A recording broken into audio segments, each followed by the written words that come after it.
क्या पतंजलि ने कोई गलत काम किया? आचार्य बालकृष्ण जी ने और स्वामी रामदेव जी ने कुछ गलत किया है? आखिर सुप्रीम कोर्ट ने उन्हें क्यों फटकारा है? कंटेम्प्ट ऑफ कोर्ट क्यों चल रहा है? इंडियन मेडिकल एसोसिएशन ने एक पीआईएल फाइल किया सुप्रीम कोर्ट में और पीआईएल फाइल करके कहा कि पतंजलि 1954 में बने हुए कानून को नहीं मान रहा है।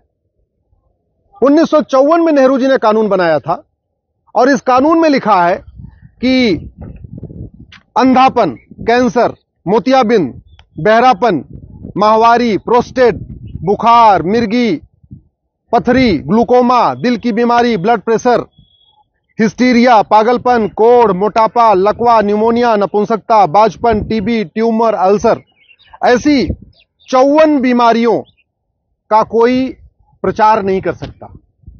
याद रखिए, यह कानून बना था 1954 में, नेहरू जी ने बनाया था। यह कानून क्यों बनाया गया था? इसलिए बनाया गया था कि उस समय नीम हकीम खतरे जान टाइप के लोग जगह जगह प्रचार करते थे, बोर्ड लगा देते थे कि हम कैंसर भी ठीक कर देंगे, हम बाजपन भी ठीक कर देंगे, हम नपुंसकता भी ठीक कर देंगे। उसको रोकने के लिए यह कानून बनाया गया। दूसरा पर्पज इसका क्या था कि एलोपैथी में इन बीमारियों का इलाज नहीं है। इन बीमारियों का, बाजपन का, नपुंसकता का, अंधेपन का, बहरेपन का, कोढ़ का, मोटापे का, ब्लड प्रेशर का, शुगर का, इन बीमारियों का जितना बढ़िया इलाज एलोपैथी में है, योग प्राणायाम में है, नेचुरोपैथी में है, उतना इफेक्टिव इलाज एलोपैथ में नहीं है। इसलिए कानून बनाया गया और यह कानून कहता है इन 54 बीमारियों का कोई प्रचार प्रसार नहीं करेगा। अब चूंकि रामदेव जी इन बीमारियों का इलाज कर रहे हैं, पतंजलि में इन बीमारियों का इलाज हो रहा है, पतंजलि में कैंसर का भी इलाज हो रहा है, मोटापे का भी इलाज हो रहा है, बाजपन का भी इलाज हो रहा है, नपुंसकता का भी इलाज हो रहा है। ये जो 54 बीमारियां इसमें लिखी हुई हैं, इन सभी बीमारियों का गारंटी के साथ पतंजलि में इलाज हो रहा है। और हो रहा है तो जिनका इलाज हुआ है वो खड़े हो आके बता रहे हैं आज हम ठीक हो रहे। उसी बात को पतंजलि प्रचार करती है।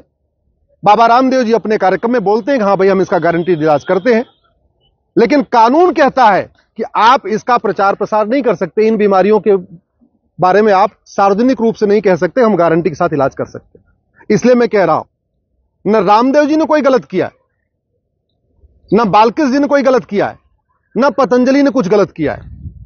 दूसरी तरफ सुप्रीम कोर्ट ने भी कुछ गलत नहीं किया, क्योंकि कानून में लिखा हुआ है कि आप इन 54 बीमारियों का प्रचार नहीं करेंगे।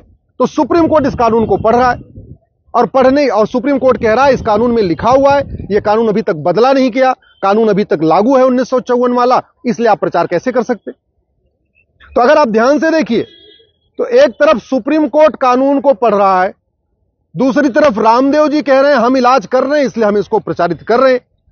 इंडियन मेडिकल एसोसिएशन आके सुप्रीम कोर्ट में कह रहा है कि ये जी कानून का वायलेशन हो रहा है।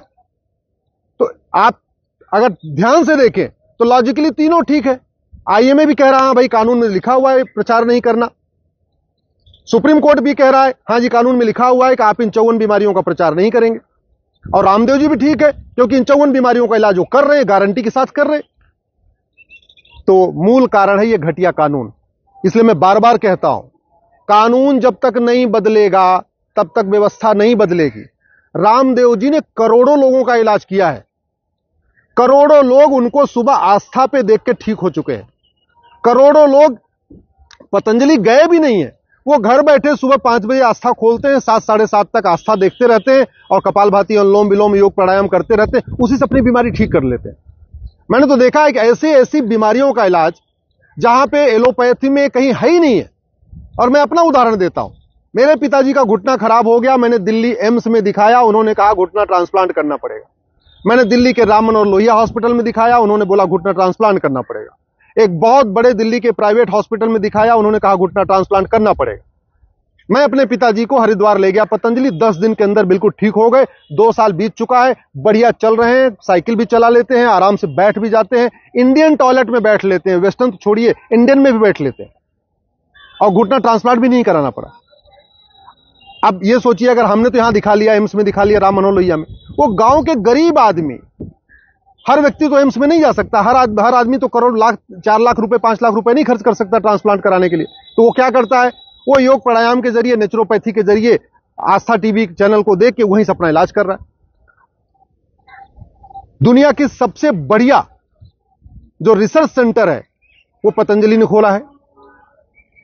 500 से ज्यादा उनके पास रिसर्च पेपर हैं। 1200 से ज्यादा डॉक्टर पूरे देश में उनके लिए इलाज भी कर रहे हैं। सब कुछ है। और इसके बाद भी जब वो कह रहे हैं कि हां मैं इलाज कर लेता हूं, पेपर में ऐड दे रहे हैं कि मैं गारंटीड इलाज करता हूं, तो उनको कंटेम्प्ट ऑफ कोर्ट का नोटिस आता है। इसलिए मैं कह रहा हूं, इस कानून के खिलाफ आवाज उठाइए। और यही कानून नहीं, जो भी 25 साल से ज्यादा पुराने कानून हो सबको रिव्यू करना चाहिए। जो भी सन 2000 से पहले बने कानून हैं सबको रिव्यू करने की जरूरत है। आखिर सड़क नहीं बन सकती है, एयरपोर्ट नया बन सकता है, हर चीज का मॉडिफिकेशन हो सकता है, स्कूल नए बन सकते हैं, तो कानून नए क्यों नहीं बन सकते? हम 21वीं शताब्दी में 2024 में 2023 में ये 1954 वाला कानून क्यों लेके चल रहे हैं? 1954 में चलो मान लेते हैं उस समय रिसर्च नहीं हुआ था। 1954 में कोई ऐसा भारत में योग संस्थान नहीं था जो इन बीमारियों का इलाज करने वाला था। लेकिन आज की डेट में तो पतंजलि है और भी कई सारे योग संस्थान हैं जो नेचुरोपैथी के जरिए इन बीमारियों का इलाज करते हैं, आयुर्वेद के जरिए इन बीमारियों का इलाज करते हैं। इसके बाद अगर वो कहते हैं कि हाँ मैं इलाज कर रहा हूं तो उनको नोटिस आ रही है। और अब तो हद ये हो गई है कि Indian medical association supreme court में पीआईएल फाइल करता है और पीआई उसके बाद उसकी पिटीशन एडमिट भी होती है और बाकायदा रामदेव जी को और आचार्य बाजपेयी जी को बाकायदा कंटेम्प्ट ऑफ कोर्ट का मामला भी चलने लगे। मैं आप लोगों से निवेदन करता हूं, घटिया कानूनों के खिलाफ आवाज उठाइए। ये 1954 में जो नेहरू जी ने कानून बनाया था, ये योग, नेचुरोपैथी, आयुर्वेद को खत्म करने के लिए बनाया था। अगर ये कानून नहीं बदला गया तो योग, नेचुरोपैथी का प्रचार प्रसार नहीं हो पाएगा। और इंडियन मेडिकल एसोसिएशन, नाम तो इसमें इंडियन है, एक्चुअल में ये इंडियन मेडिकल सिस्टम के बिल्कुल खिलाफ है। ये इंडियन मेडिकल एसोसिएशन नहीं, अपने आप में ये सिंथेटिक ड्रग एसोसिएशन हो चुका है।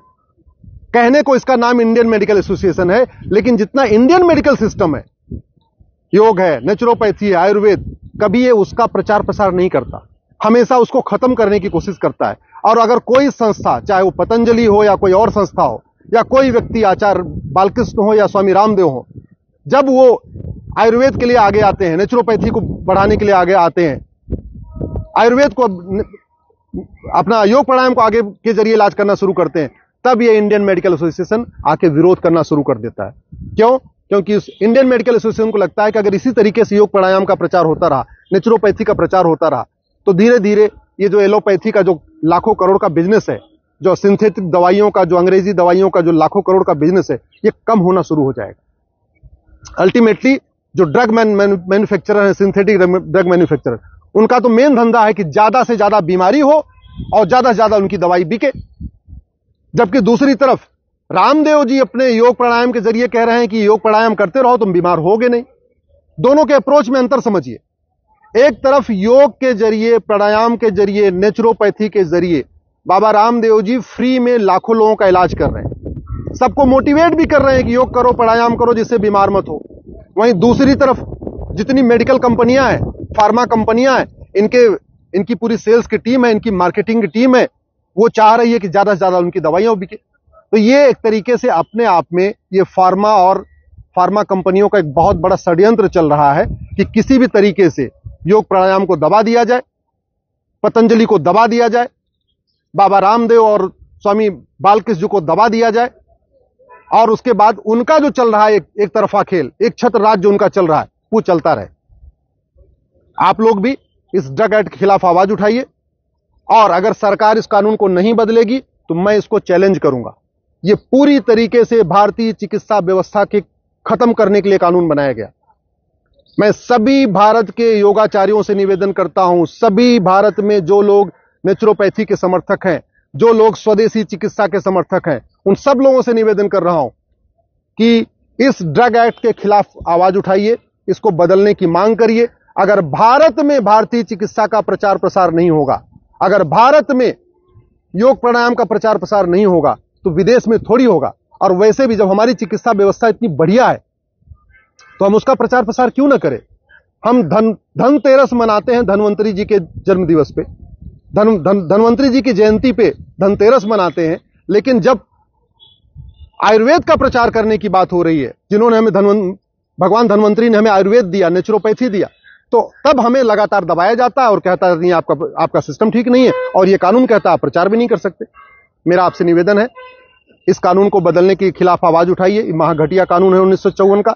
नेहरू जी ने इसको बनाया था केवल इसी काम के लिए कि भारतीय चिकित्सा व्यवस्था खत्म हो जाए और विदेशी चिकित्सा व्यवस्था, जो सिंथेटिक ड्रग वाली कंपनियां हैं, उनका यहां भारत में बोलबाला चले, उनकी दवाइयां बिकती रहे।